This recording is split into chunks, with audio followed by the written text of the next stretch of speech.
তার সমস্ত শিল্প নৈপুণ্য দিয়ে, মন প্রাণ দিয়ে তার শিল্পকে সৃষ্টি করেন।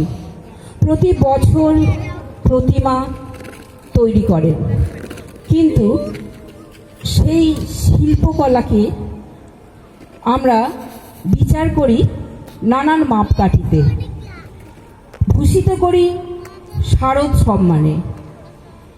আমরা প্যান্ডেলে প্যান্ডেলে ঘুরে প্রতিমা দর্শন করি, কিন্তু যিনি এই শিল্পের সৃষ্টি করেছেন তিনি সেই প্রতিমাকে নিয়ে কি ভাবেন সেটা নিয়েই আজকের আমার রিসাইটেশন।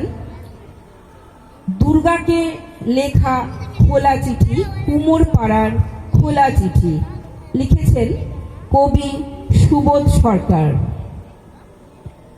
40টা বৈশাখ আমি খরচ করেছি তোমায় বানাবো বলে, 40টা বর্ষা আমি খরচ করেছি তোমার হাসির পেছনে থাকা হাসিটাকে ধরবো বলে, 40টা ফাল্গুন আমি খরচ করেছি তোমার গ্রীবার অহংকারকে চুম্বন করব বলে। আমি কুমোর পাড়ার কুমোর। পুজোর সময় তোমার পায়ের কাছে আমার নাম লেখা থাকে, শ্রী প্রশান্ত পাল। আমি প্রশান্ত নই, অশান্ত নই, আমি সর্বশান্ত হয়েছি তোমাকে নির্মাণ করে।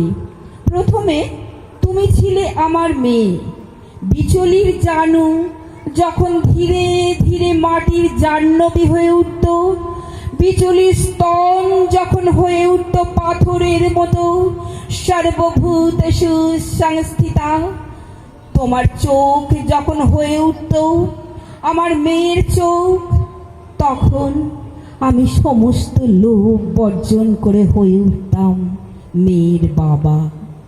তোমার পিঠ বানাতে বানাতে, পিঠে মাটি দিতে দিতে আমি হয়ে উঠেছি তোমার গোপন প্রেমিক। তোমার পিঠে মধ্যরাতে খুব গোপন চুম্বন করে বলেছি তোমাকে আমি ছাড়ব না, তোমাকে আমি কসবায় যেতে দেব না, তোমাকে আমি আমেরিকায় যেতে দেব না। মাত্র ওই কটা ডলারের বিনিময়ে আমি তোমায় দিয়ে দিতে পারি না।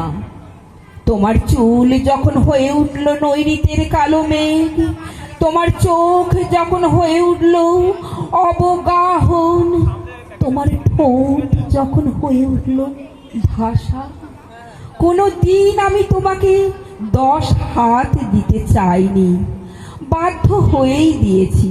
কেননা তুমি আমার জ্বরের সময় জলপট্টি দিয়েছিলে, সেই দুটো হাতেই তুমি আমার মা, মাতৃরূপে না সংস্থিতা।